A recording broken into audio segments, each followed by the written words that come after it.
Muy buenas tardes. Les damos la bienvenida a este que es el segundo encuentro virtual de 2023 que organiza el Ateneo de Cultura, en conjunto con el Centro Universitario Bulevares de la ciudad de Santa Fe, República Argentina. Buenas tardes. Recordamos que el Ateneo de Cultura de la ciudad de Santa Fe, República Argentina, tiene como objetivo la formación cultural, científica y humana, proyectando sus actividades a la comunidad universitaria, a profesionales, a familias inquietas y a sus hijos y a la sociedad en general. Viene desarrollando sus actividades desde el año 2014 mediante la organización de conferencias presenciales y virtuales. Enmarcado en el espíritu de la búsqueda de Dios, tratando de vivir la fe en medio del estudio, el trabajo y todas las actividades ordinarias, convirtiendo así todos los momentos y circunstancias de la vida en ocasión de encuentro con Dios, el servicio a los demás y la mejora de la sociedad toda. La duración de este conversatorio será de aproximadamente 50 minutos, dejando la última media hora para contestar las preguntas que nos hagan llegar a través del icono de preguntas y respuestas ubicado al pie de la pantalla de Zoom. Antes de presentar a los panelistas de hoy, vamos a agradecer a los auspiciantes que hacen posible este ciclo. Capital Constructora de la ciudad de Santa Fe, Sanatorio Santa Fe, Red Sport, García Hermanos Agroindustrial para su marca Tregar, Castelar Hotel Chateau e Integrar Sociedad Anónima Sociedad de Bolsa.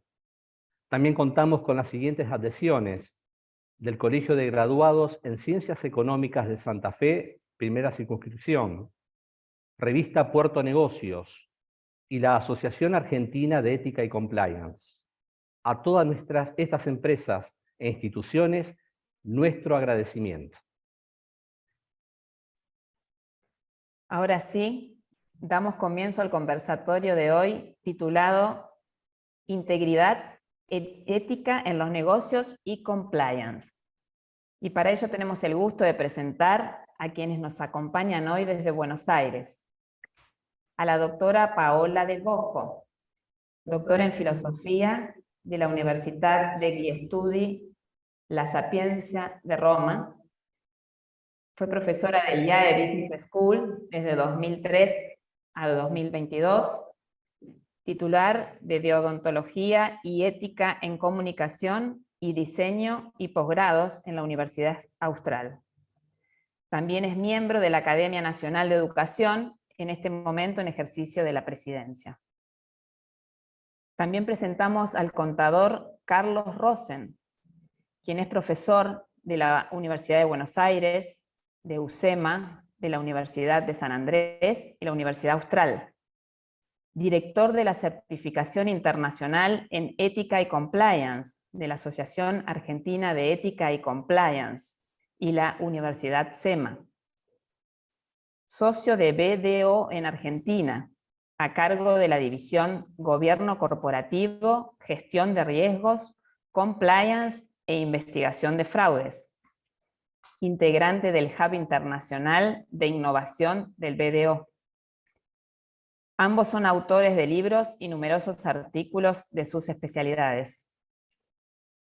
Modera este conversatorio el contador público nacional Luis Marinaro, magíster en Dirección de Empresas y asociado a la Asociación Argentina de Ética y Compliance.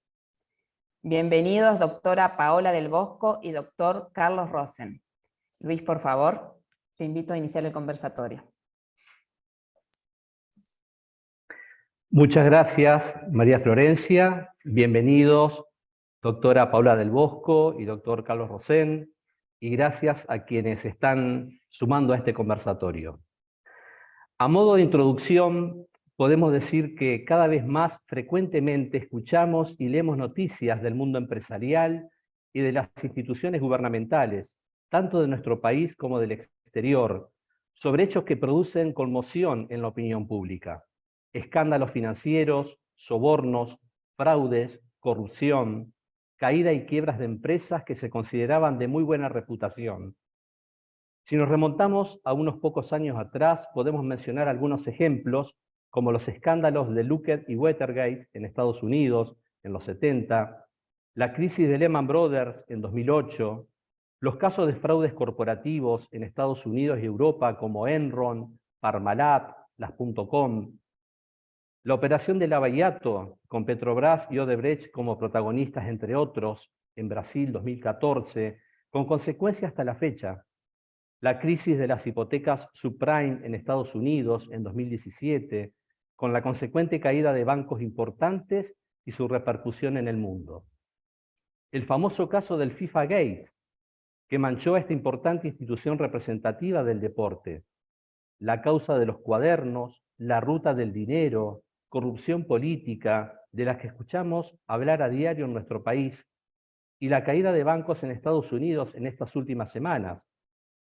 En la mayoría de ellas, observamos un denominador común: el profundo resquebrajamiento en el gobierno corporativo de estas entidades e instituciones, principalmente a nivel del rol y funciones del directorio y de la estructura de control, donde ciertos frentes relevantes del gobierno corporativo fueron desatendidos o manejados sin la debida diligencia.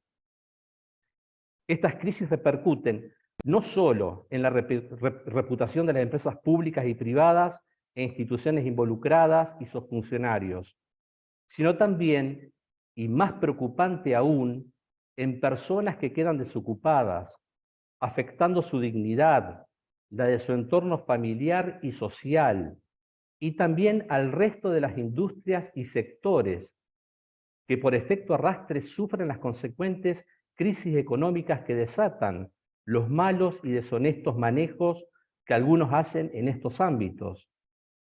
Un dato no menor: según el reporte de 2022 de la Asociación de Certificadores de Fraude, con sede en Austin, Estados Unidos, si consideramos que el Producto Bruto Interno Mundial es de 94 billones de dólares, estima que aproximadamente 4,25 billones cuestan los fraudes a nivel mundial, incluyendo la apropiación indebida de activos, corrupción, fraude de estados contables. Es un gran porcentaje del Producto Bruto Interno que puede hacer tambalear a cualquier nación, convirtiéndola en pobre.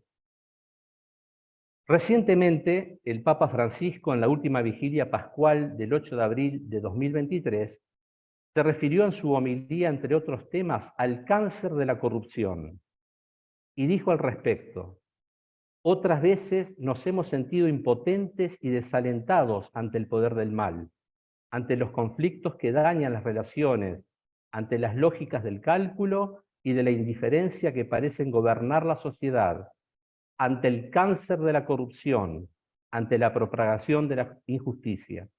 Cierro la cita.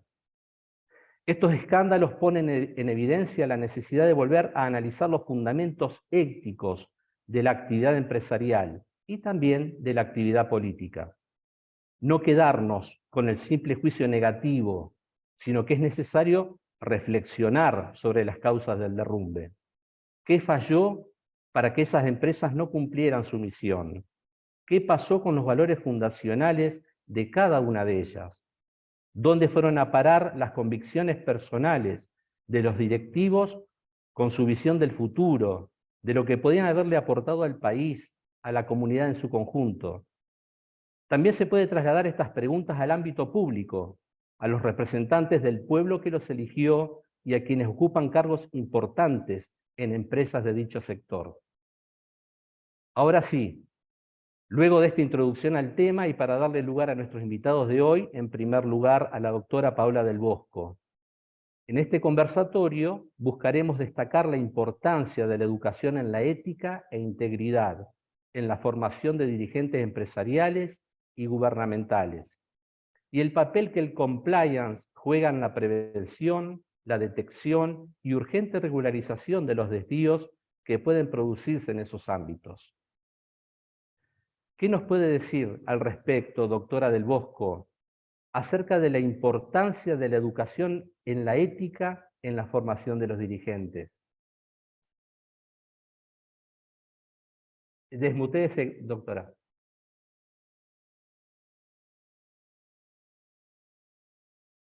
Perdón, no me di Adelante, cuenta. doctora. Digo, gracias por la invitación. Voy a tratar de hacer una síntesis de esta pregunta que tiene como mucho costado. Primero, tiene un aspecto humano personal, es decir, cuando hablamos de la falta de ética y por tanto de la corrupción en empresas o en todas las estructuras del Estado, estamos hablando de personas que se permiten, inclusive colectivamente, no honrar el buen uso de la libertad. Es decir, desatender lo que le habrán enseñado de chicos, lo que se supone que también lo habrán aprendido en la escuela, y quiero pensar en la universidad, y obrar buscando el camino más corto para el mayor beneficio, sin tener en cuenta que eso acarrea injusticia. Así que si la gente se conduce mal es porque en conducirse mal hay algún beneficio. Volvamos para atrás. La educación en la ética en los chicos claramente es una tarea de los padres. Es una tarea de los padres que además se refuerza en la escuela. Fin. Después llegan a la adultez. Hay un periodo, el periodo de la adolescencia, donde los que son padres o los que han, digamos, han criado a sus hijos saben que es un momento en el cual cada chico, cada chica buscan mayor autonomía respecto de lo que le han dicho sus padres. A veces se juntan entre amigos buscando romper las reglas que sienten que los obligan a una conducta que no les sale espontánea, y ese es el momento en el cual, desde la escuela y desde los adultos a cargo, digamos, viene el efecto del ejemplo. Es decir, hay una enseñanza, pero además es necesario que los chicos tengan referentes, personas que viven bien, que usan bien su libertad y que representan para ellos un modelo a seguir, por lo menos una forma de adultez aceptable. Estoy hablando de los docentes, pero no exclusivamente, también de adulto de bien. Entonces, una sociedad en donde se valora una conducta de ese tipo, me da la impresión de que forma un número interesante de adultos que pueden ser referentes para lo que están creciendo. En la universidad, cada carrera tiene su propia deontología, es decir, su modo específico de aplicar criterios éticos a la profesión que uno ha elegido. Quiere decir que caminos para la conducta ética hay muchos, desde que empieza la vida de una persona y bueno, en todas las etapas de su formación. Cuando se trata de educar adultos en temas éticos, hay un problema adicional, porque siempre uno tiene la impresión de estar metiéndose en un tema muy íntimo, porque los adultos llegan al aula, al Zoom, como en nuestro caso, con un esquema ya, digamos, aceptado, de qué van a hacer, qué no van a hacer en ninguna oportunidad y qué se van a permitir hacer en determinadas circunstancias. Su esquema, su escala de valores ya está armada. Así que el gran desafío del que enseña ética es encontrar cuál es el acceso a esa zona del uso del propio poder que responsabilice a cada persona adulta a usarlo de la mejor manera. Es decir, cómo convencer a cada uno de que su poder, la cuota de poder que tiene, no se achica con la ética, sino que se especifica, que se hace más eficiente para producir los buenos efectos que tanto anhelamos de la conducta de otros, pero que tenemos por lo menos en nuestra mano el hacerlo bien lo que de nosotros depende. Así que me da la impresión de que como docente yo tengo el gran desafío de presentar el tema ético no como una serie de obligaciones, coerciones que aprietan el deseo de usar la propia libertad, sino, vamos a decir, como canales que permitan que esa libertad fluya para obtener el mejor resultado que tiene simultáneamente dos aspectos. Es bueno para el que produce ese acto, pero también simultáneamente es bueno para los demás. Ahí estamos hablando de valores, ¿no? Entonces, un valor es un tipo de conducta que tiene claramente un efecto positivo en la persona que lo realiza, pero además es bueno para los demás. Si yo logro presentar las cosas de esta manera, venzo un primer obstáculo. No me meto en la intimidad de las personas, sino les muestro, refresco, indico, ilumino la idea de que la libertad de cada uno, bien usada, produce esos bienes que anhelamos en el ámbito público, porque provienen de alguien que rectificó sus intenciones y se vuelve entonces un protagonista y un actor esencial de la construcción de un mundo habitable. Eso sería mi primer desafío. El segundo desafío responde a una especie de prejuicio profundamente arraigado. Hablo de mis alumnos actuales, que tienen, digamos, un rango entre 20 y 50, que creen que los seres humanos, cada uno tiene su paquete de valores y que estos son absolutamente distintos en cada uno. Cada uno tiene su paquete de valores y entonces creen que no nos podemos poner de acuerdo absolutamente en nada y por eso el tema ético sigue siendo algo tan personal que no se puede compartir. Entonces ahí mi gran desafío es mostrar una serie de fuertes coincidencias de los seres humanos. Creo que me estoy comiendo todo mi tiempo, Luis, avísame. ¿Tengo un minutito para decir esto rápido? Sí, gracias, Carlos. Carlos me dijo que sí, Luis, me dijo que sí. Entonces digo que 5 puntos de coincidencias innegables, inclusive para el más recalcitrante relativista. Primero, que somos seres dotados de un cuerpo sensible, todos, en eso coincidimos. Así que el buen trato, la alimentación, el aire no contaminado, el agua potable, nos encuentran coincidiendo en que eso claramente es un bien, el respeto, la amistad, el cariño, etc. Primer punto de coincidencia. Segundo punto de coincidencia. Un neurólogo italiano descubrió que hay un funcionamiento cerebral que llegó a llamarse mirror cells, es decir, células espejo, que nos hace reflejar en nosotros el efecto de lo que hacemos en la conducta del otro. Por ejemplo, si alguien está sufriendo, perdón, esto me anticipé, si alguien está sufriendo, tenemos nosotros un efecto de sufrimiento del otro. Si se está riendo, nos empezamos a reír, a pesar de que no sabemos de qué se ríe, pero parece ser contagioso. Y esto claramente puede considerarse una forma de protoética, porque si el sufrimiento del otro se lo produje yo, no puedo no sentirme responsable. Ese sufrimiento refleja también en mí. Y si lo alegro, y lo hago reír, o sentirse cómodo, o le digo algo que le agrada y que era lo que esperaba, que es una cuestión de justicia, esa alegría también es mi alegría. Como ven, con este segundo aspecto rompemos el círculo del individuo autosuficiente con su propio paquete de valores. Un tercer punto, que quizás es mi preferido, es la comunicación no verbal, que es universal. Puede haber distintas etnias, distintos modos de hablar y de conducirse, sin embargo, los sentimientos fundamentales como alegría, dolor, orgullo, simpatía, sorpresa, etcétera, etcétera, se manifiestan moviendo los mismos músculos de la cara y del cuerpo. Y esto me parece que hace un puente entre las personas más allá de lo que podrían ser barreras lingüísticas. Otro aspecto que me parece central es que todos somos capaces de lo que Margaret Archer llama self-talk, una charla interior en la cual ejercemos nuestra libertad, analizamos lo que hemos hecho e inclusive ensayamos lo que vamos a hacer imaginándonos sus efectos. Si existe ese espacio y se usa, salimos de la masificación. Entonces son realmente personas que piensan antes de actuar. Finalmente la última, que conmueve poco, pero a mí me parece interesante, es un aspecto que el lingüista Noam Chomsky descubrió en su gran uso de las lenguas, y es que hay una gramática universal. Es decir, como él dice, una estructura computerizada absolutamente, ¿cómo se dice?, ahorrativa. Es decir, el idioma está hecho de manera tal que se usen la menor cantidad de piezas para poder expresar la mayor amplitud de lo que son la complejidad de nuestros lenguajes y de nuestro pensamiento. Sobre la base de estos 5 elementos es posible establecer un mundo común para el cual podemos identificar bienes, y entonces entendemos que la ética significa ponernos al servicio de esos bienes porque se repercuten en algo positivo en nosotros y también en los demás. Entonces, el gran esfuerzo de educar adultos en temas éticos tiene que ir acompañado con una serie de recursos que sirvan para tirar abajo la barrera del escepticismo y del relativismo, mostrando cómo podemos coincidir en algo que es evidente y que permite imaginarnos vivir un mundo que es un mundo común, del cual somos responsables en cuanto a hacerlo habitable para todos. Listo. Muchas gracias, doctora Paola del Bosco.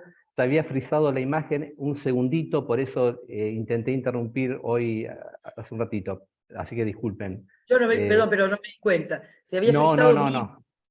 Así, Menos mal. los participantes sepan disculpar si se produce algún error de ese tipo en la transmisión, por favor. Benjamin Franklin decía que la ética enseña que existen principios básicos para vivir con efectividad y que las personas solo pueden experimentar un verdadero éxito y una felicidad duradera cuando aprenden esos principios y hábitos y los integran a su conducta básica. Doctor Rosen, ¿qué nos puede comentar sobre la ética y su relación con la libertad, la disciplina, los valores, algunos de ellos el profesionalismo, el liderazgo, la lealtad, la excelencia, la actitud de servicio y también su relación con la felicidad? Usted tiene publicado un excelente artículo sobre la ética y la felicidad, donde argumenta que el asunto fundamental de la ética es la felicidad humana.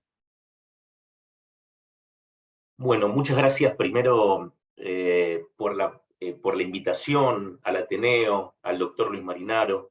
Gracias también por dejarme escuchar a Paola sobre estos conceptos tan relevantes y profundos que, bueno, disfruto mucho de escucharlos y tomo nota porque me da ganas también de repreguntar, de discutir, ¿no? Estas cosas que me encantan.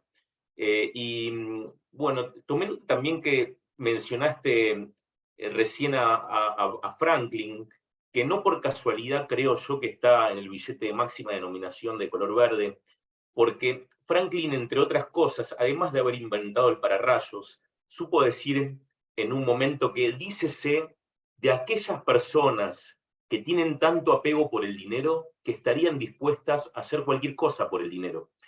Y esto nos deja un poco pensando en algunas cosas de las que también mencionaba Paola, que yo lo relacioné con esta confusión que hay entre fines y medios a veces, ¿no? Que tienen las personas y esto que, bueno, que dijo Franklin, porque la búsqueda incansable de algunas cosas a veces pueden llegar a desviar el camino a las personas en hacer las cosas bien hechas. Ahora vamos a ver de qué hablamos cuando hablamos de las cosas bien hechas. Pero también Luis menciona al Papa en una homilía cuando, no me voy a acordar la frase exacta, pero sí tomé nota cuando habla respecto a la indiferencia que parece gobernar una sociedad, ¿no? Como que a la sociedad no le importa mucho o está acostumbrada a que ocurran determinadas cosas y entonces puede que no reaccione. Me hizo acordar un artículo que escribí referido a Dante Alighieri, este poeta escritor florentino que a modo de advertencia dijo en su obra La Divina Comedia que los confines más oscuros del infierno están reservados para aquellos que eligen mantenerse neutrales ante tiempos de crisis moral, ¿no? Esto que lo dijo como una alegoría, ¿no? Que él representa el infierno como una estructura cónica, que el lugar peor es aquellos donde están las personas que ante una crisis moral no dicen nada, se quedan en ese lugar cómodo, que como también expresó Desmond Tutu, uno de los conocidos activistas sudafricanos, que luchó muchísimo contra el apartheid, que expresó que quien se declara neutral ante situaciones de injusticia, en realidad lo que han elegido no es otra cosa que el bando del opresor, ¿no? Es un poco expresar esto, que a veces la falta de ética no está tanto en esas pocas personas que hacen tanto daño, sino en esas muchas personas que a veces no reaccionamos a tiempo, ¿sí? Dejándole algo peor tal vez a los que vengan, a nuestros hijos, ¿sí?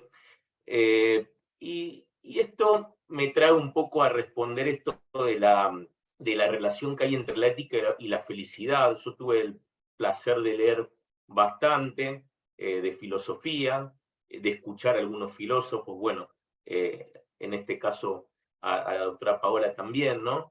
Que no sé si decirte filósofa o algo por el estilo, no sé si está bien, pero me parece que sí. A ver,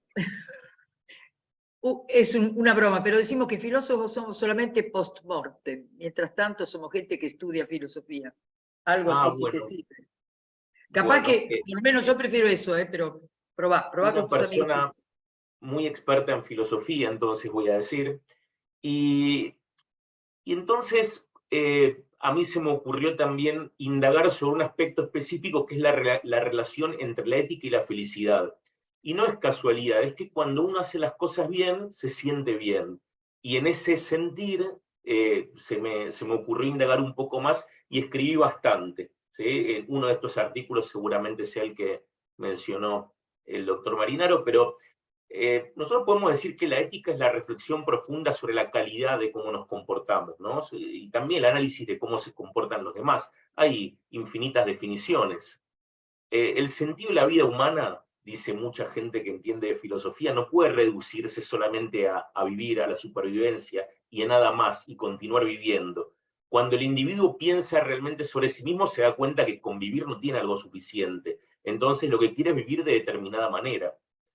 Y entonces nacen algunos conceptos que son como máximas filosóficas de no hagas a otros lo que no te gustaría que te hagan, o trata a tu semejante como te gustaría que te traten. Fernando Savater, un filósofo español, dijo, bueno, filósofo, un experto en filosofía, digamos, porque está vivo todavía, cuando dañas a otros sin darte cuenta, te estás haciendo daño a ti mismo. ¿Por qué? Y bueno, porque el otro es otro tú, es otro humano. Es la única forma de que alguien confirme tu humanidad es otro tú, otro ser humano. No es un lavarropas, una heladera, un televisor o un coche.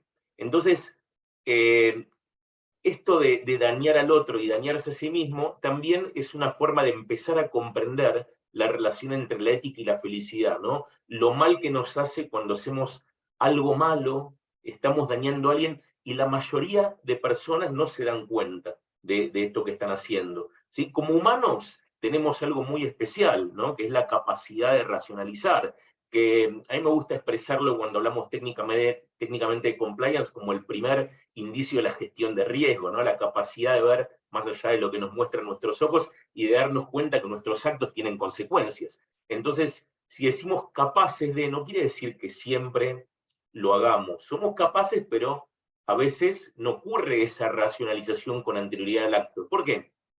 Bueno, porque el ser humano es tremendamente irracional, por más que tenga la capacidad de razonar. Y esto tal vez nos lleva a relacionar la ética con la libertad, porque en esta capacidad que tenemos de decidir previamente a obrar, podemos pronunciar un monosílabo mágico que puede sonar como un sí o como un no, que es nuestra decisión frente a una oportunidad de hacer algo bien o algo mal. Sé que es un reduccionismo, pero quiero que se entienda a qué llamamos la relación entre ética y libertad, ¿sí? Por supuesto que estamos atados o tenemos algún problema que vicia nuestra voluntad, bueno, no vamos a ser libres a veces de obrar con determinada soltura, pero estamos hablando de poder tomar una decisión respecto de algún tema, ¿no? Y la felicidad se nos presenta como la plenitud a la cual todo ser humano aspira. Muchos filósofos sostienen o han sostenido en sus obras que la felicidad es una condición individual. Quiero que se entienda bien esto, lo voy a tratar de explicar como para cerrar un poquito esta intervención. A ver, si nosotros decimos en lo personal, ¿no? Que no es lo mismo afirmar que, a ver, no sé, voy a poner un ejemplo, no puedo ser feliz mientras la gente está muy mal. ¿Sí? No es lo mismo que expresar, no puedo ser feliz mientras no estoy haciendo nada para contribuir que la gente no esté muy mal. Porque en la segunda, hablo de esa condición individual de poder hacer algo o decidir no hacerlo. ¿Sí? En esta segunda sentencia se expresa una realidad que es determinante de la felicidad, porque tengo la posibilidad de hacer algo y sentirme mejor. Y eso pasa en muchos órdenes de la vida.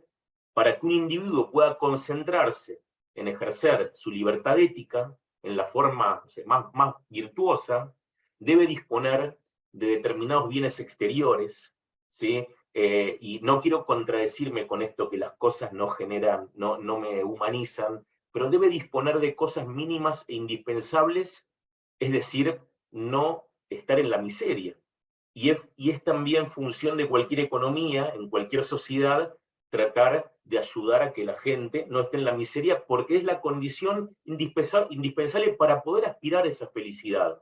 Ahora, las sociedades que deben buscar este bienestar general, sí tienen que ser conscientes de que la solución no es, por supuesto, con el descuido de las personas, pero tampoco con el asistencialismo perpetuo, que es algo tremendamente gravoso. Entonces, en esto de que la medicina y el veneno tiene una diferencia, que es la dosis, hay que buscar un equilibrio en las sociedades, ¿sí? Y lo dijo Mandela tal vez, que el secreto está en la educación, ¿no? Que es el arma más poderosa que tienen las personas para cambiar el mundo. Gracias, doctor Carlos Rosén. La experiencia demuestra que no basta con proponerse a nivel directivo determinadas metas buenas, algunos valores guía, ciertas prácticas favorables al ambiente y a la sociedad. Es necesario además que estas determinaciones surjan de una condición interior de las personas y que se reflejen en un atributo de la institución o empresa a la que pertenecen, y que permita darle a cada proyecto, a cada decisión, a cada acción que desarrollen, un sello distintivo. Se trata de que en el centro de las personas y de las empresas se encuentre la condición de integridad. Si falla la integridad de las personas, de nada les sirven los valores proclamados en la Carta Fundacional de la empresa o de la institución a la que pertenecen, la reputación ganada en la sociedad, la confianza de los inversores, el supuesto respeto de los derechos humanos y del medio ambiente. Una empresa no vale por lo que dice respetar, sino por lo que hace y por lo que hace habitualmente. El libro del cual usted, doctora del Bosco, es coautora junto con la doctora Patricia Desgelbuch y el ingeniero Marcelo Paladino, que se titula Integridad, un liderazgo diferente, y del cual recomendamos a todos su lectura, tiene como objetivo desarrollar el concepto de integridad como superador al de los valores y virtudes al que se hace referencia cotidianamente. ¿Qué nos puede comentar, doctora del Bosco, sobre el origen y sentido del término integridad?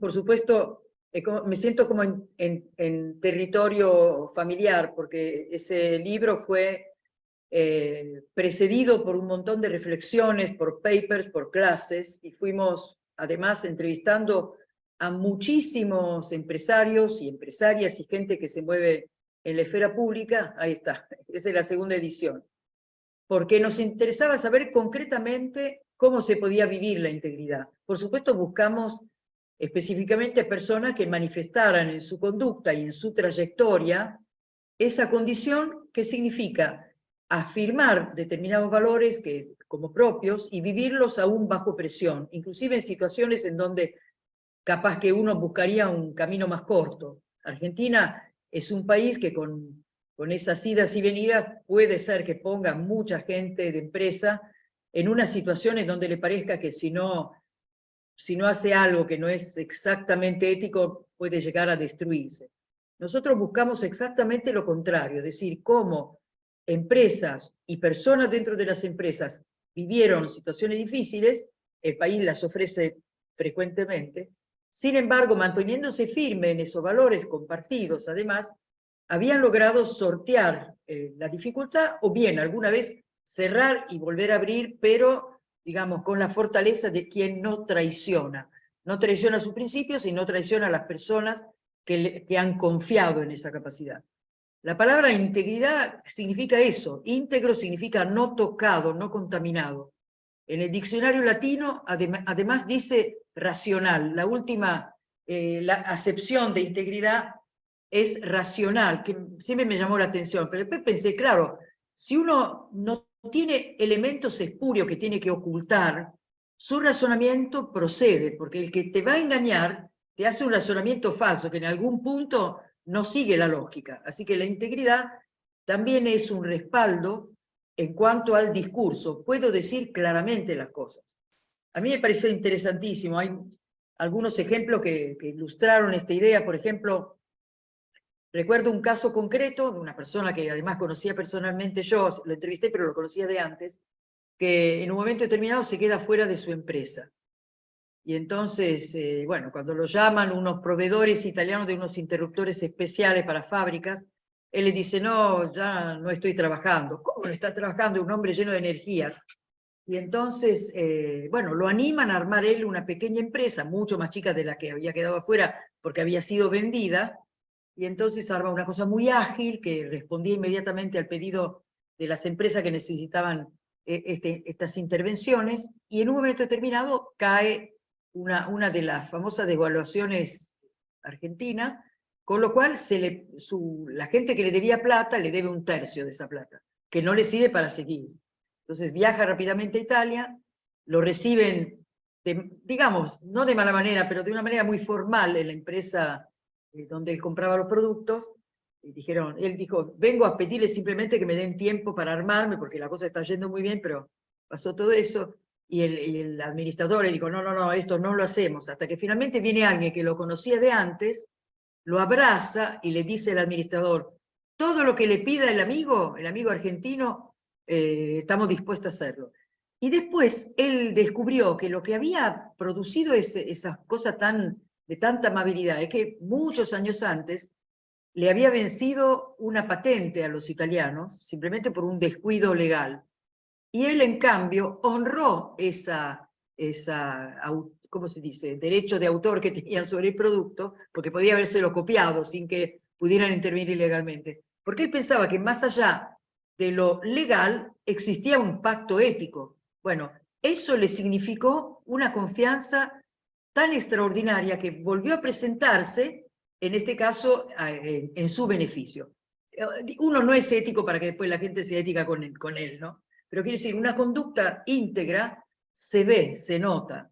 Entonces, como tanto necesitamos confiar los unos en los otros, en el fondo la integridad es esa condición personal que, buscada con todas nuestras fuerzas, nos hace elementos absolutamente extraordinarios para la vida común, porque necesitamos que confíen en nosotros y nosotros necesitamos confiar en los demás. Conclusión, la integridad es la condición por la cual los valores que yo digo servir a través de mi conducta, no los abandono ni siquiera bajo presión, sino que sigo buscando el camino, porque el camino se da. En el que está convencido, el camino se encuentra. Gracias, doctora Del Bosco. En una charla que brindó el inversor Warren Buffett, uno de los hombres más ricos del mundo, en la Escuela Terry de Negocios de la Universidad de Georgia, en julio de 2001, comentó a los estudiantes que lo escuchaban las cosas que tiene en cuenta a la hora de incorporar personal a sus empresas. Y dijo, cuando empleamos gente buscamos tres cosas. Buscamos inteligencia, buscamos energía y buscamos integridad. Porque si alguien no tiene esto último, las primeras dos te matarán. Y además señaló que un aspecto clave de la integridad es que se puede cultivar. Dijo, todo acerca de esa cualidad es tu propia elección. Uno no puede cambiar la forma en que está cableado, pero puede cambiar mucho lo que hace con el cableado. Son los hábitos los que generan cualidades positivas o negativas. Uno no puede contar con quien se atribuye méritos por cosas que no hizo y siempre hace trampa. Son hábitos, y el tiempo de formar los hábitos es a vuestra edad. No me hará mucho mejor recibir lecciones de golf a mi edad, pero si las hubiera recibido a vuestra edad, podría ser un buen golfista, les dijo el viejo inversor a los estudiantes, y recordó una frase muy sugestiva. Las cadenas de hábito son demasiado livianas para sentirlas hasta que son demasiado pesadas para romperlas. Doctor Rosen, dos preguntas al respecto. La primera es, ¿qué nos puede comentar sobre la necesidad de enseñar, inculcar hábitos de integridad desde el colegio y desarrollarlos en las universidades y escuelas de negocios? Y otra pregunta relacionada a lo mismo. Entiendo que desde la Asociación Argentina de Ética y Compliance desarrollan desde hace poco una iniciativa de llevar la ética, la integridad a los colegios. ¿Es así?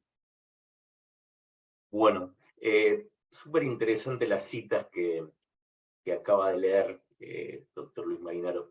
Solemos decir que desde pequeños que aprendemos como esponjas, ¿no? Es la forma más característica, más habitual y más común que tiene un recién nacido de empezar a aprender, ¿sí? Es copiando lo que hacen sus padres, sus tutores, y van aprendiendo de esa manera, copiando, es la forma más natural sobre la cual adquieren comportamiento. Yo me asombro, yo fui papá bastante tarde, tengo una hija de 10 y una de 6, y me asombro, por ejemplo, cómo untan las tostadas parecido como lo hago yo, o hacen cosas que, bueno, que son emocionantes, y a veces cometen alguna falta, algún error, que me doy cuenta que es mía, y con ese reflejo me sirve para advertirlo, ¿no? Porque cuando uno lo ve en el otro es mucho más fácil que en uno mismo. Y lo que aprendemos durante los primeros años de vida, a diferencia de lo que decía la doctora Del Bosco, que en esto de que al adulto es más difícil de enseñarle, ¿no? Lo que aprendemos durante los primeros años de vida queda muy arraigado, queda como marcado a fuego. No es que sea imposible de cambiar, pero queda muy incorporado. Y por eso también, luego de estudiar, de hablar con expertos en educación y de enseñar tanto a adultos, de hecho la certificación internacional en ética y compliance que se comentó al principio que me toca dirigir, enseñamos a profesionales. Pero se nos ocurrió una iniciativa que le llamamos la AEC, que es la Sociedad Argentina de Ética y Compliance. La AEC va a la escuela.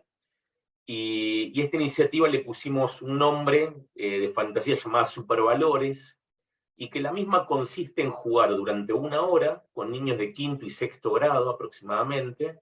Hemos probado también con 4º y nos fuimos dando cuenta empíricamente que dónde está el nivel de comprensión, más o menos entre 5º y 6º grado empiezan a comprender con más profundidad ciertas cosas de los valores que les queremos contar, de la manera que nosotros pretendíamos contar, porque también queríamos hablar de conceptos como corrupción, que es algo bastante duro, ¿no? Si bien la gente experta nos decía, hablen de cosas positivas, díganle lo bueno que sería, pero excepcionalmente también queremos contar lo malo que es la corrupción, que de hecho cuando también mencionaba Luis que se lleva una gran parte del Producto Bruto de los países, nuestro país de hecho es pobre por la corrupción.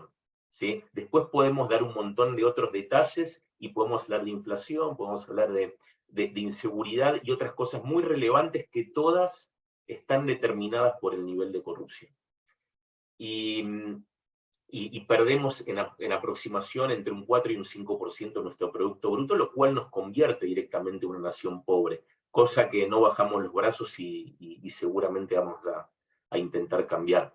Y estamos intentando, ¿no? Cada cual desde su metro cuadrado. Pero en esta iniciativa, que acá tengo un mazo de naipes, no sé si se ve, Supervalores, lo entregamos a los chicos, donde hacen un juego también en vivo, ¿no? con nosotros, y vamos reflexionando y escuchamos algunos audios y los comentamos, y se levanta la mano y se discute, y se olvidan de que están jugando y se ponen a discutir entre ellos de por qué tal chico que se había quedado con las galletitas del otro, y bueno, y empezamos a meternos en esto tan interesante que,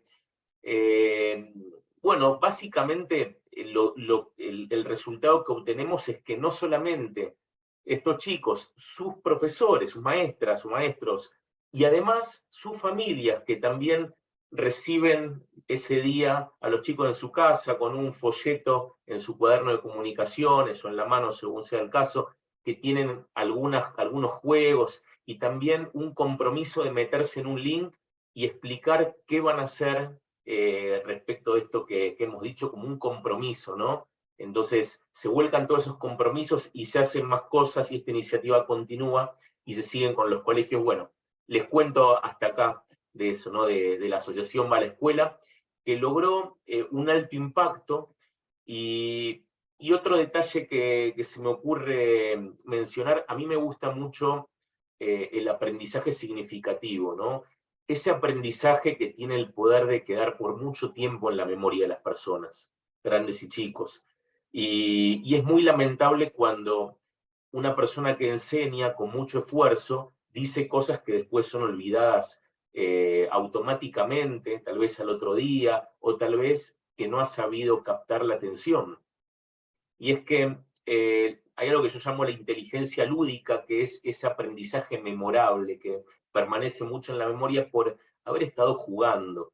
Porque el juego, que muchas personas creen que es algo relativo a los niños, lo necesitamos, ¿no? Lo necesitamos como parte de nuestras vidas, y que nos ayuda mucho a incorporar conocimientos de la manera en que nuestro cerebro está más abierto al aprendizaje, que es pasándola bien.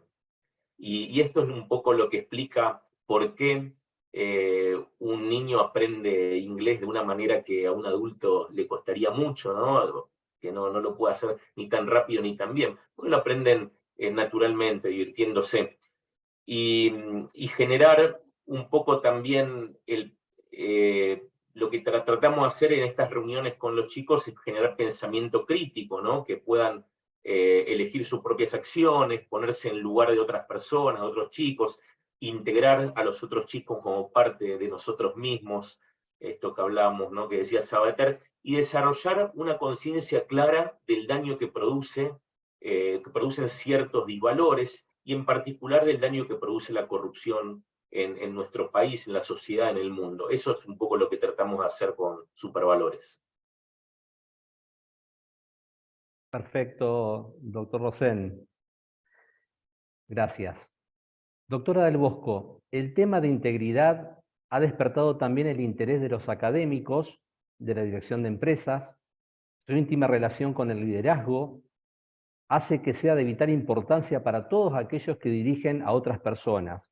Muchos coinciden en que un líder con integridad tiene una firme noción respecto de quién es, de qué es lo importante para él, y ha de contar con la habilidad y la fortaleza necesarias para mantener sus convicciones aún ante presiones contrarias.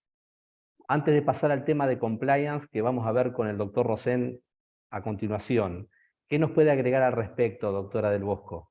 A ver, me parece interesante enfocarlo por ese lado. Yo iba a añadir algo de lo que dije anteriormente, y creo que este es el momento de decirlo, que las decisiones difíciles, sobre todo de las personas que tienen un rol, digamos, de toma de decisiones, un rol jerárquico dentro de una estructura, implican un mensaje. Es decir, yo decido de determinada manera, pero lo que estoy decidiendo es, le estoy diciendo a las demás personas que las cosas se hacen así, quiero decir, no es que queda aislada en mi decisión. Con lo cual hay una responsabilidad adicional. No solamente resolver problemas, sino mostrar el camino para hacerlo. Y ese camino, es decir, la ejemplaridad del que toma las decisiones es fundamental. Y le cuento, porque me parece que tengo un tipo de inteligencia que es metafórica en vez de ser abstractiva, que es la siguiente. Una vez tenía que dar un curso que era justamente sobre el liderazgo. Eran 4 valores de una empresa farmacéutica que lo lanzaba de nuevo porque había achicado el paquete, tenía una cantidad de valores que la gente no se mareaba porque eran 8, entonces los achicaron, y con tanta, no sé si decir prudencia o buena idea, que el acrónimo de los 4 valores formaba la palabra life, que viene perfecto para una farmacéutica. El primero era liderazgo, perfecto. Entonces probé con grupo de mandos medios, la cosa funcionó muy bien, y me preguntaron si yo me animaba a dárselo también a las plantas. Tardé un poco en entender que no era que me iba a trepar un árbol, sino que iba a ir al lugar donde fabricaban, y me explicaron que se trataba de gente con nivel de estudio diferente al que había tenido hasta ese momento, y se me ocurrió hacerlo en forma de preguntas. ¿Quién fue el líder para vos y por qué? ¿Y quién quiso serlo y no pudo, por qué? Esas eran las 2 preguntas que sí. Y yo creo haber recabado la mejor respuesta sobre liderazgo, breve y simple, porque un chico joven que trabajaba en la planta me dice, fulano, nombre y apellido, fue el líder para mí, porque los méritos lo consideraba de todo el equipo y los errores los asumía como propio. Impecable, no encontré una mejor definición de liderazgo, y tampoco se trataba de un liderazgo encumbrado, sino que era su supervisor. Pero este chico entendió que con este hombre podía aprender, porque tenía tal nobleza en moverse de esa manera, porque si lideraba el grupo, entonces tenía que cuidar que los errores, que no se cometieran errores, así que en cierto modo los asumía como propios. Y que el mérito fuera de todos, entendía que lo que se hace en conjunto alcanza resultados que no son simplemente la suma del trabajo de cada uno, sino que es algo más, que supera la suma aritmética. Bien, entonces, volviendo a la pregunta, el liderazgo también tiene un carácter ejemplar.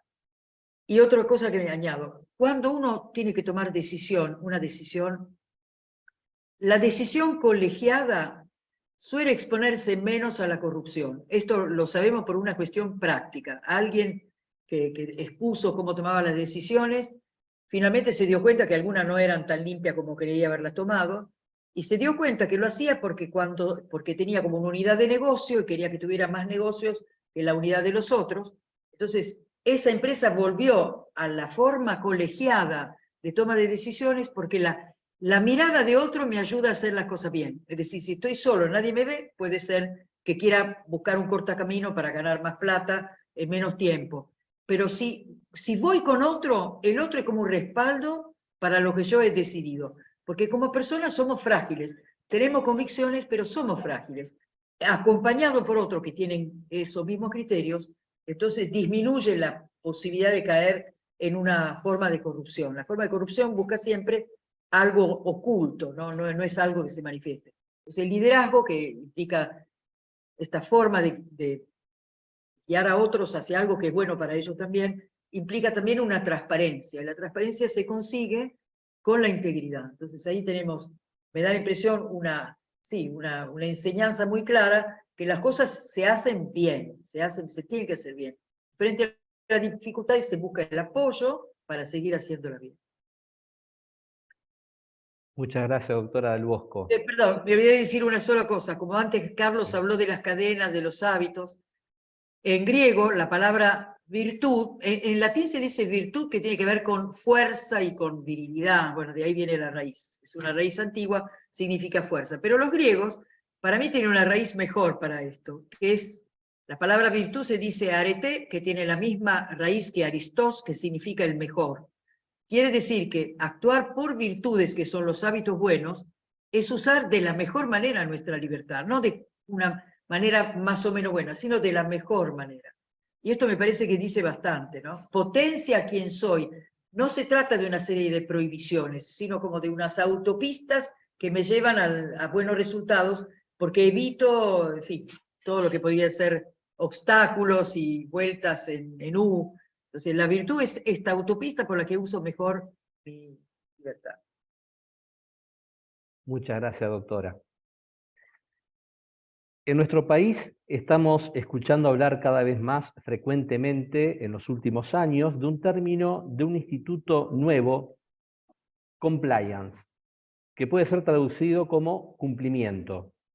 En especial, desde el dictado de la Ley 27.401 de responsabilidad penal de las personas jurídicas a fines de 2017, que busca combatir los delitos de cohecho, tráfico de influencias, negociaciones incompatibles con el ejercicio de funciones públicas, concusión, enriquecimiento ilícito de funcionarios y empleados, balances e informes falsos, agravados, y que cuenta con importantísimos antecedentes a nivel nacional. Por ejemplo, la Ley de Mercado de Capitales, las normas de la Comisión Nacional de Valores, donde con el nuevo Código de Gobierno Societario se busca ser educacional con la intención de generar una cultura sólida de buenas prácticas de gobierno societario en todas las compañías, sin importar su tamaño, si es abierta o cerrada, para hacer más transparente su acción, tratando de evitar, por ejemplo, los casos de misleading, o sea, la información engañosa o falta de información, el insider trading, que es el uso de información privilegiada en beneficio propio o de terceros en los mercados financieros. También busca resolver conflictos de intereses, todo en un enfoque llamado de multi-stakeholder, es decir, en relación de la empresa con sus accionistas, con los inversores, los clientes, empleados, la competencia, la sociedad en general y el Estado. Doctor Rosen, ¿nos puede explicar brevemente de qué se trata este nuevo instituto esta nueva práctica que se está difundiendo cada vez más, no solo en empresas privadas, sino también estatales, en grandes empresas y también en pymes de distintos tipos de industrias, llegando también a entes sin fines de lucro? Bien, bueno, es una pregunta bastante larga, pero hubo un montón de conceptos ahí súper interesantes y vamos a tratar de responderlos. En La primer podemos lugar, hacer, la podemos hacer tipo ping-pong si le interesa también, doctor Carlos Rosén. pero ningún problema, conversémoslo. En primer lugar, a mí me gusta arrancar diciendo que compliance es una disciplina, es una práctica, y también, a veces algunos colegas se ríen, es un arte, ¿no? Porque es el arte de persuadir a muchas personas dentro de una organización para que se comporten bien, para que hagan lo correcto, para que elijan un camino determinado, que es el camino que elige la organización, que es un camino que tiene dos grandes mundos, que son los que maneja compliance. El primero es el de lo legal, es un camino que no elige la organización, solamente una organización elige qué hacer y en dónde, ¿sí? Y por propiedad transitiva se le endosan un conjunto de legislaciones, regulaciones que debe cumplir, ¿sí? Por ejemplo, por operar en determinada actividad, en determinado o determinados lugares geográficos, por cotizar en una bolsa, ¿sí? Entonces tiene que cumplir. No elige esas leyes, pero las tiene que cumplir. Y el otro mundo es un mundo de autorregulaciones que la organización considera que comportándose de determinada forma, por ejemplo, de acuerdo a todo esto que escribo en un código de ética, en una política, en un procedimiento, me va a ir mejor, ¿sí? Hace que la organización pueda cumplir mejor con sus objetivos si hace las cosas de esta manera. Entonces, compliance une ese mundo de lo obligatorio con eso de lo optativo, pero que le llamamos compromisos asumidos, y todo junto dice, estos son nuestras obligaciones de cumplimiento, es lo que queremos cumplir. Y va a decir algo más, ¿no? En estas decisiones que toman las altas autoridades, como la doctora del Bosco recién estaba expresando, ¿no? De cómo hay gente que es la que indica el camino, ¿no? Entonces, no se puede no cumplir con todo lo que estamos pidiendo cumplir. Y quien no cumple con esto a sabiendas va a tener una consecuencia. No es que estemos diciendo te matamos, te cortamos la mano, te rajamos, te echamos. No, estamos diciendo que hay una política de sanciones que tiene la organización y que no nos gusta el incumplimiento. Y ahí estamos marcando el tono desde la alta dirección, ¿no? Esto que llamamos tone at the top, que es el mensaje que derrama como pirámide y que marca el comportamiento que va a tener la gente en una organización y también en un país, en una familia y en el mundo, ¿sí? Los líderes de determinado lugar de influencia van a derramar un comportamiento con sus palabras y mucho más con sus actos, ¿sí? La gente está viendo. Entonces, van a tratar de cuidar lo más importante que tiene una organización, que es su reputación. El doctor Marinaro nombró a Warren Buffett, que dijo que se tarda 20 años en construir una reputación y en tan solo 5 minutos la podemos destruir. Entonces, por ejemplo, con una tapa del diario, ¿no? Habiendo hecho cosas muy malas. Y compliance también puede ser visto como una disciplina que es parte de la necesaria gestión de riesgos de una organización, de riesgos muy específicos, el de estos dos mundos que acabo de describir, ¿no? Lo obligatorio y lo optativo, y que implica, ¿sí?, determinados tipos de prácticas, de herramientas, de elementos, como por ejemplo la existencia de quien lidere esta función, que le llamamos oficial de cumplimiento, compliance officer, responsable de integridad, como querramos llamarlo. También tiene como función velar por, bueno, dijimos, por el buen comportamiento, mitigar riesgos de errores, omisiones, irregularidades, fraudes, de comportamientos inadecuados que puedan llegar a redundar en penalidades, multas, sanciones, daño reputacional, etc. ¿No? Entonces, estamos tratando en esta disciplina que gestiona el riesgo bajar la probabilidad y o el impacto de que estas cosas malas ocurran. ¿Cómo lo hacemos? Bueno, con una serie de herramientas, elementos que la legislación y las buenas prácticas las mencionan. En el caso de Argentina tenemos una ley que es la 27.401, sancionada en diciembre del 2017 y a los 3 meses, luego en marzo del 2018, puesta en vigencia. Una ley penal que responsabiliza ya no solo a las personas físicas como se venía dando, eso continúa, sino con esta ley a las personas jurídicas, que son bichos sin inteligencia, solo a través de quienes las comandan, ¿no? Y quienes operan pueden hacer cosas, ¿no? Las empresas, pero se demuestra, y la legislación internacional también ha demostrado, que sancionarlas por haberse visto beneficiadas con actos de corrupción y otros delitos que antes también fueron mencionados por el doctor Marinaro, tenemos una forma más práctica de lograr bueno, la penalidad, la pena adecuada, y a veces, ojalá, el recupero de los bienes, que es lo más difícil ante la ocurrencia de un fraude, ¿no? Recuperar los bienes sustraídos. Esta ley dice, entre otras cosas, que las organizaciones que den en forma concomitante o a la vez de tres situaciones van a poder eximirse de penas por hechos de corrupción. Y estas 3 situaciones son que se autodenuncien. Imagínense que es algo bastante complejo para nuestro país, ¿no? Ocurre mucho en otros países, no sé, Estados Unidos, en algunos países de Europa, que la empresa, alguien levanta la mano y va a la justicia y dice: nosotros sobornamos a un funcionario a través de nuestro director comercial, pero bueno, no fue nuestra intención, pero lo descubrimos, acá está todo lo investigado, porque las penas son gigantes, ¿sí? Bueno, aunque nos parezca raro, ¿sí? Bueno, hay gente que autodenuncia a sus organizaciones. Entonces, que existe una autodenuncia, que se devuelva el beneficio obtenido indebidamente y que exista un programa de integridad adecuado, dice la ley. ¿Qué es adecuado? Bueno, proporcional, que esté bien hecho, que tenga que ver con los riesgos que tuvo que identificar la organización, con el tamaño, con las posibilidades económicas que tenga y con las partes interesadas, con el contexto donde opera. Con todo eso, ¿sí?, se arma un programa de integridad adecuado y moldeado para las necesidades de la organización.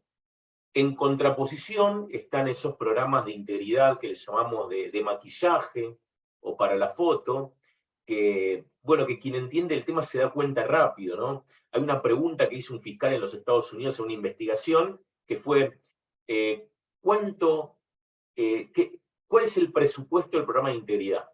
Le dijeron. ¿Cuánto ha invertido ese presupuesto? Tanto. ¿Cuánto gastó en la fiesta de fin de año la organización?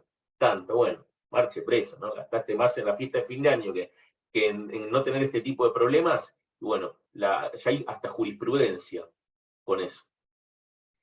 Y básicamente un programa de integridad, para cerrar un poquito esta explicación, tiene un conjunto de elementos, de herramientas, como dijimos, que la ley argentina las resume en 3 elementos, que no son suficientes, pero bueno, son los que dice la ley, que son un código de ética o código de conducta, y algunas políticas de integridad, una política o práctica específicamente formalizada para la interrelación con funcionarios públicos, en particular en situaciones de licitaciones o de concursos así, donde intervienen con sector público, pero en general con cualquier tipo de intervención, y la formación, la capacitación permanente para tanto desde directivos hacia abajo para toda la organización.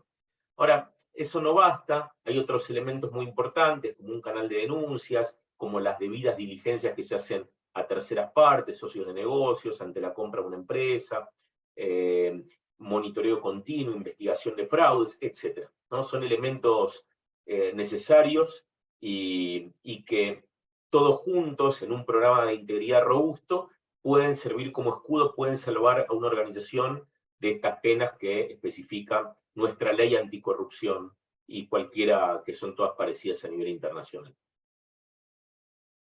Perfecto, doctor Carlos Rosén. No hizo falta hacer el ping-pong porque mencionó creo que todo lo que... Me olvidé. No, no pasa nada, no, está muy bien. Creo que resumió la certificación que usted bien dicta a través de la Universidad del SEMA, y como hay otras tantas en otras universidades del país, resumió en 10 minutos el programa que vemos en 4 o 5 meses de cursado intensivo, así que muy bien. Fue muy claro. Creo que cuando vuelvan a escuchar la grabación todos los participantes lo van a volver a repasar. Nos están quedando aproximadamente 20 minutos hasta las 21 horas, no queremos excedernos mucho más allí, mucho más allá de ese tiempo, por respeto a todos.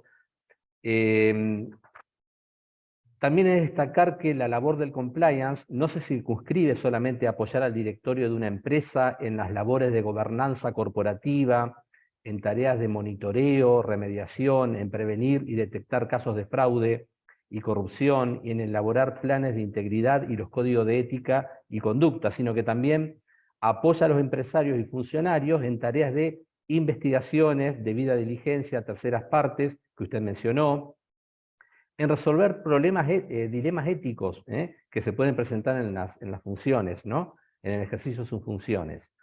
También en la prevención del lavado de dinero, del financiamiento al terrorismo, en la evaluación de los riesgos, elaborando un mapa de riesgos en materia de soborno y corrupción en las que puede estar sujeta una determinada industria o sector, ¿no es cierto?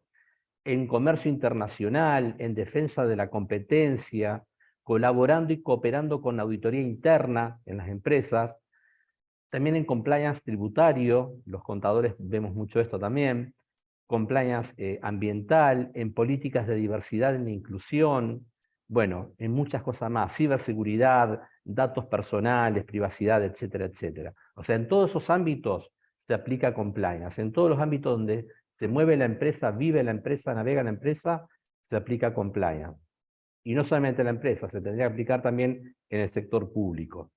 Hay una pregunta que vamos a tratar de cerrarlas para pasar a otras 2 o 3 preguntas más que tengo ya de los participantes. Acá la voy a encontrar, porque tiene relación con lo que le voy a preguntar a continuación, ¿no? Pregunta Carlos, muy interesante ambas exposiciones. Respecto a llevar estas discusiones o reflexiones a la escuela, ¿existe alguna idea o proyecto de hacerlo más integral, llevándolo a los planes de estudio o curriculares? ¿Llevar esta temática a escala global en el sistema educativo argentino, más allá del ámbito de las escuelas de negocios? Eso nos pregunta Carlos, uno de nuestros participantes. Le dejo la posta a usted, Paola, si le lo puede ver. Yo estoy pensando primaria y secundaria, estoy pensando educación inicial, primaria y secundaria. El tema ético no está fuera de las otras, llamémosle, asignaturas, sino que parte de lo que se aprende. Y hay en algunas escuelas han puesto en práctica el sistema de hacer un propio código. No serán originales, pero hacerlo significa que la gente se compromete. Primero a pensar qué cosa es bueno que todos compartamos y frente a qué nosotros nos comprometemos. Y esto, digamos, hace mucho más personal la decisión ética y no es simplemente un esquema externo que se aplica y que frente al cual, sobre todo lo que son chicos o no sé cómo decir, con cierta cuota de rebeldía, le produce agudizar la rebeldía. Entonces, algo que ha sido consensuado buscando las distintas alternativas, este código del aula produce una conciencia de lo ético y un compromiso personal, de no ir en contra de la regla que nos hemos dado. Aclaro que no se trata de ninguna originalidad, pero como devolver un poco a los actores la responsabilidad de actuar bien, y no simplemente de ponerse de una manera pasiva para que sus conductas sean como aplastadas a través de la coerción de lo que se supone que tienen un poder jerárquico. Me parece una manera interesante. Y cuando hay un problema, el problema se presenta, un problema de inconducta o de prepotencia, injusticia, y los chicos toman decisiones frente a eso, mejor dicho, deciden intervenir de la manera que les parece adecuada. Se trata de discusiones frente a las cuales se toman decisiones. Bien, eso es un modo para hacerlo. La materia de ética vuelve a aparecer, por ejemplo, en filosofía, porque se presentan distintas posturas éticas, ahí sí es materia de estudio, pero no necesariamente de lo que uno estudia pasa a conductas ordenadas. Las conductas ordenadas tienen que tener canales propios. Entonces, en general, las reacciones de ira y no sé cómo decir, cuando devuelven un mal recibido por una forma primitiva de justicia, deben ser objeto de análisis y un análisis colectivo. Entonces yo creo que se hace ya, se empieza a hacer en las escuelas de una manera mucho más explícita, porque sabemos que estamos preparando a los nuevos adultos, por lo tanto a los miembros de la comunidad, que tienen que tener estas herramientas bien claras. Entonces se analiza eso. Y otro camino que es muy interesante, tanto en educación inicial como primaria y seguramente secundaria, es a través de la narrativa. Entonces hay muchas historias que ponen en evidencia conductas, y acostumbrar a los chicos a analizar eso y ver cuál es el criterio, por qué no funcionó tal criterio, por qué la conducta salió distinta como había sido pensado, cuáles fueron las causas de la injusticia que se produjo o de la violencia, etcétera, etcétera, es otro camino que permite, digamos, robustecer la propia conciencia de lo que es bueno y de lo que es malo a través de personajes que me permiten una mayor objetividad. Eso también se hace, y mucha de la literatura también tiene esa finalidad, además de la belleza estética, la de comprender vidas humanas y verlas también bajo la luz moral. Gracias, doctora Del Bosco. Otro participante, Francisco, nos dice: buenas tardes, en primer lugar felicitarlos y agradecerles por brindarnos este espacio. Siempre es un placer escuchar a Paola y Carlos. En particular, me interesa vincular el concepto del propósito, tanto de una organización como de las personas que la conforman. Entiendo que ahí encontramos un gran potencial para desarrollar los valores, la integridad y la ética. La pregunta se la voy a dirigir a Carlos, porque creo que también tiene relación con el tema de lo que conocemos como el top from the top, es decir, que venga esta idea bajada desde la dirección superior de la empresa hacia sus integrantes. Dice: ¿cuáles son las principales barreras que advierten en el poder encontrar estos aspectos alineados, ¿no es cierto?, de cumplir la ética en las empresas? Bien, bueno, es muy interesante la pregunta. La pregunta me deja pensando porque el propósito es algo que en las organizaciones no se suele encontrar bien implementado, bien explicado, bien definido y bien vivido. Sin embargo, es el propósito una de las herramientas más potenciadoras del éxito de las organizaciones. Es lo que permite alinear un montón de voluntades, lograr una visión compartida. Yo les pongo un ejemplo que me toca vivir a mí en el día a día. Yo trabajo en una organización donde el propósito somos personas que ayudan a las personas a alcanzar sus sueños. ¿A qué personas?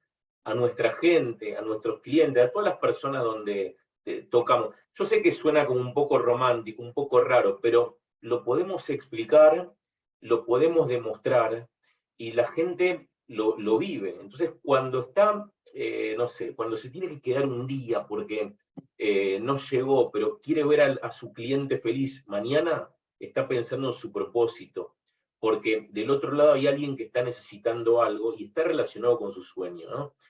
Y el sueño que tiene también de crecer. Entonces, para nosotros que nuestra gente crezca en la organización es nuestro mayor compromiso, que le vaya bien, que pueda realizarse, que pueda cumplir sus sueños.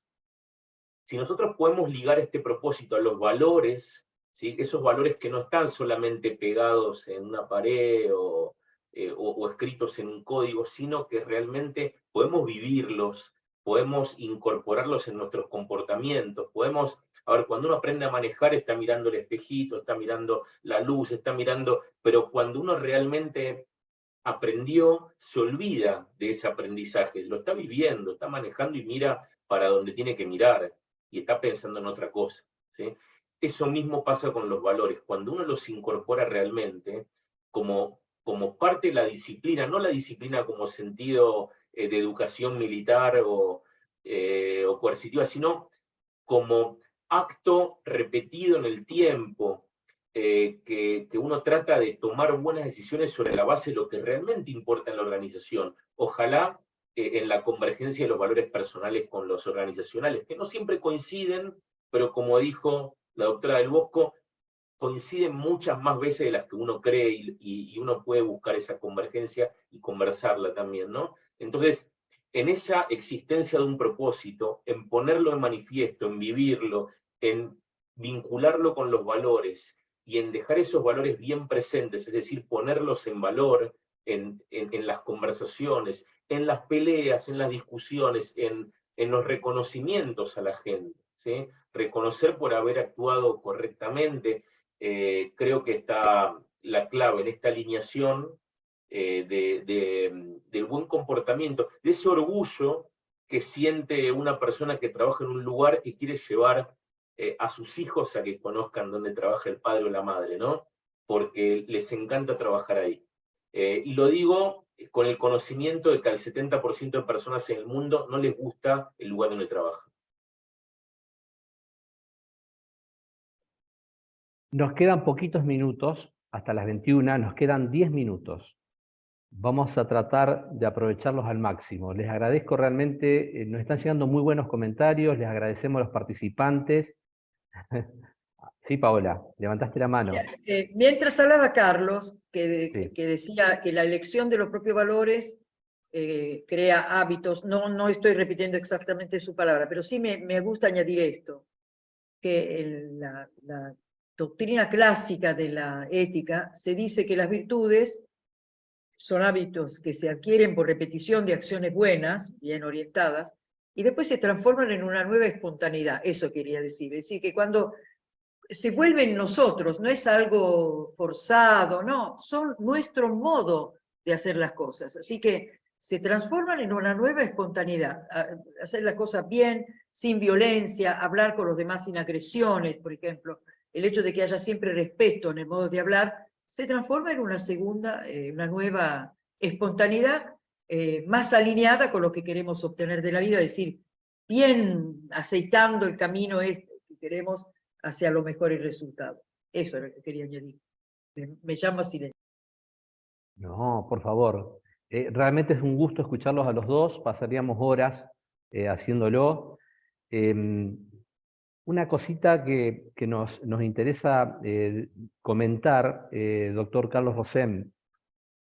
Usted publicó hace muy poco tiempo en un diario de... el doctor Rosén publica muchas notas, en un diario de Tirada Nacional, una nota sobre corrupción y financiamiento de la política. ¿Nos puede comentar algunos puntos sobresalientes del mismo, dada la importancia que el tema reviste en la actualidad, en la situación argentina, y del contexto nacional, próximo a las elecciones nacionales que tendrán lugar en las próximas semanas? Es un tema que está muy relacionado con esto, así que lo invitamos a que nos comente en 5 minutitos y después citamos la nota.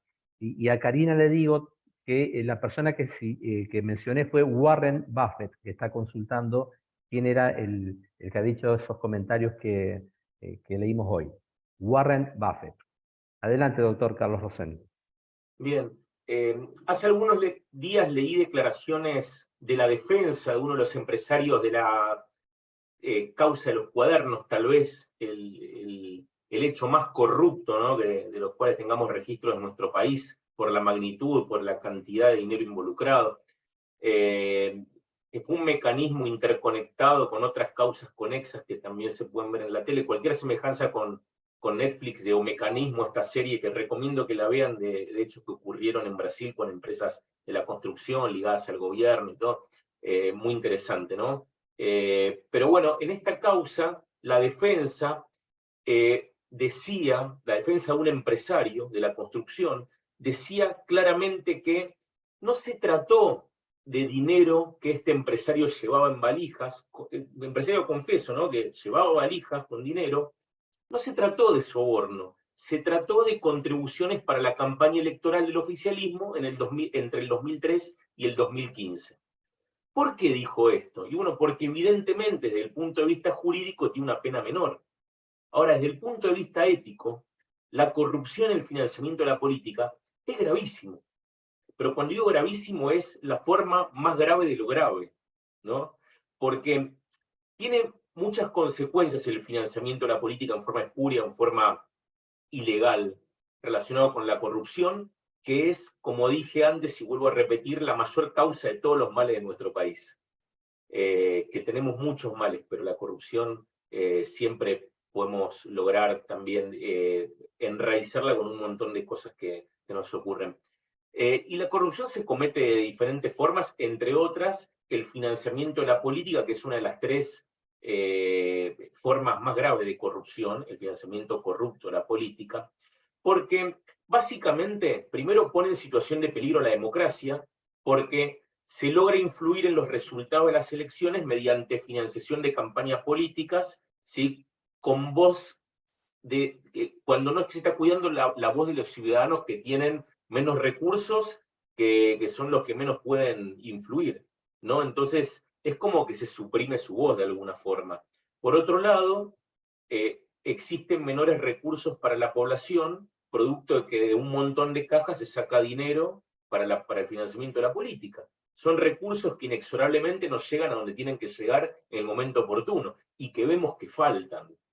¿Por qué faltan? Bueno, vemos actos, vemos cosas que se compran, vemos... no es mi intención de hablar de ningún gobierno en particular, sino en general de lo que podemos ver, ¿sí? Para tomar conciencia.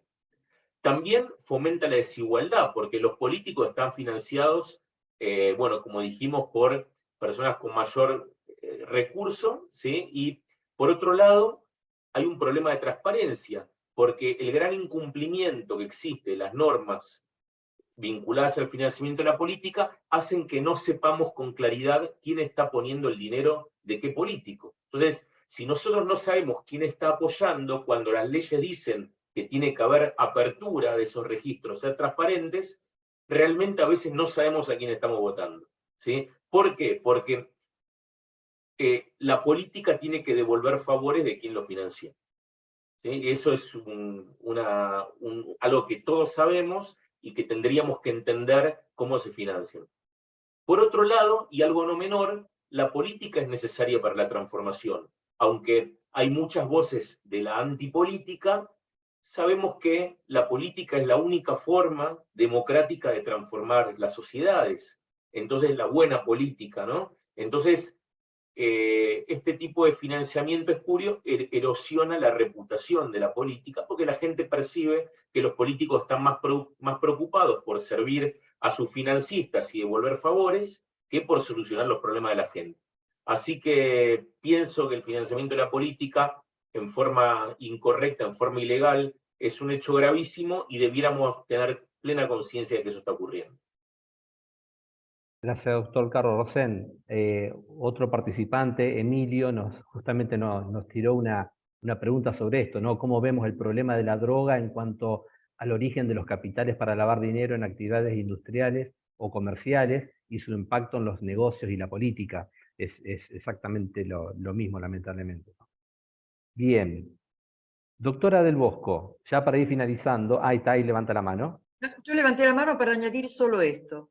Estoy totalmente de acuerdo con esta denuncia de lo que podría ser algo que arruina el verdadero sentido de la democracia, y hay que añadir algo, que no hay una condena social. Me da la impresión que somos muy flojos, es decir, que frente a cosas tan graves, la impresión es que la gente lo padece como si fuera una lluvia de verano, no se escandaliza lo suficiente, y terminan diciendo son todos corruptos, son todos ladrones, cosa que insulta a los que se esfuerzan por no serlo. Así que me da la impresión que ahí está fallando la parte educativa, de que no se justifica eso, que eso es un mal que corroe la convivencia sana, justa, entre las personas. Nada más, quería decir eso, nada más, para no explotar. Tiene relación con la pregunta que le voy a hacer ahora. En la situación actual de nuestro país, ya para concluir con el conversatorio y agradecerles a todos, en la situación actual de nuestro país, donde un gran porcentaje de la población está por debajo de la línea de pobreza y donde hay muchos niños, jóvenes, adolescentes que son criados bajo esas condiciones, en las que prácticamente su preocupación diaria es la de alimentarse, la de comer cada día con lo que pueden y si pueden, cómo pensar en que tienen que estudiar, aprender algunas letras, razonar para ver si pueden insertarse dentro de muy poco tiempo en la economía del conocimiento y hasta competir con lo de moda, ¿no?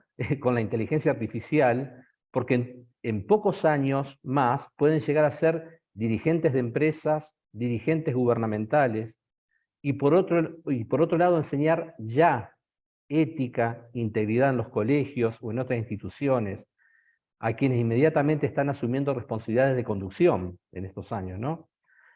¿Qué opina de esta situación que parece ser paradójica, si se quiere, que está atravesando nuestro país? ¿Yo? Bien, Sí, primero Paula. quiero decir una cosa, que con respecto a la alimentación, lejos de la escuela, la posibilidad de alimentarse bien es menor en los chicos pobres e indigentes. Así que la escuela está pensada también para ofrecerles comida nutritiva, pensada por nutricionistas, justamente a esos chicos que por las condiciones extremas de su familia no reciben alimentación. Se está haciendo, se están buscando. Entonces, yo recuerdo con fuerza esa conferencia de Abel Albino, que recuerda que los primeros 2 años son fundamentales para el cableado del cerebro. Sé que decía eso, y muestra unas fotos que son tremendas. Gracias a la iniciativa de CONIL, por ejemplo, se interviene tempranamente en las zonas en donde esa desnutrición podría perjudicar definitivamente la inteligencia de los chicos. Pero además la escuela lo prolonga con los comedores escolares en los cuales se está interviniendo para que los hidratos de carbono no sean el plato principal, sino que haya además verduras y proteínas. Así que eso me da cierta esperanza. Después el tema de la inteligencia artificial hay que verlo, ¿no? Porque no se puede liquidar en 2 minutos. Pero quiero decir, es toda la sociedad que responde frente a los problemas de los chicos desnutridos. No es una solución parcial. Todos estamos llamados. Toda persona que tiene la panza llena está llamada para intervenir donde hay chicos que tienen la panza vacía. Creo que esto es lo que tiene que responsabilizarnos como sociedad, como nación, ¿no? Creo que se está haciendo, hay muchas iniciativas, quizás no es suficiente. Y la corrupción lógicamente, erosiona esa capacidad del país de responder a todas las necesidades de la manera adecuada. Así que muchas gracias. Muchas gracias, doctora Del Bosco. Muchas gracias, doctor Carlos Rosén. Muchas gracias a todos los que han participado con sus comentarios, con sus preguntas. Y bueno, les agradezco infinitamente en nombre del Ateneo de Cultura. Le toca a Florencia hacer el cierre. Así que muchas gracias a todos. Bueno, yo también saludo a Paola y a Carlos, a Luis también, por supuesto, excelente conversatorio, la verdad que aprendimos mucho. Y bueno, nos despedimos ya también agradeciendo a todos los presentes a la conferencia, como dijo Luis, y también, por supuesto, a las empresas que con su aporte hicieron posible este encuentro. Capitel Constructora, Sanatorio Santa Fe, Red Sport, García Hermanos Agroindustrial para su marca Tregar, Castelar Hotel Chateau, Integrar Inversiones. También a quienes han adherido e invitado: el Colegio de Graduados en Ciencias Económicas de Santa Fe, Revista Puerto Negocios y Asociación Argentina de Ética y Compliance. Recordamos a todos que accediendo a nuestro blog ateneodecultura.blogspot.com podrán visualizar esta y las anteriores conferencias. Asimismo pueden hacernos llegar sus comentarios y sus sugerencias a nuestro correo electrónico info@ateneocultura.gmail.com. Que tengan todos muy buenas noches y muchas gracias por acompañarnos. Gracias. Hasta pronto. Especialmente a los que nos han seguido desde Venezuela, Perú, Colombia, El Salvador, Guatemala y Honduras también, además de todos los participantes de las distintas provincias de Argentina. Muchas gracias. Brasil también, ¿eh?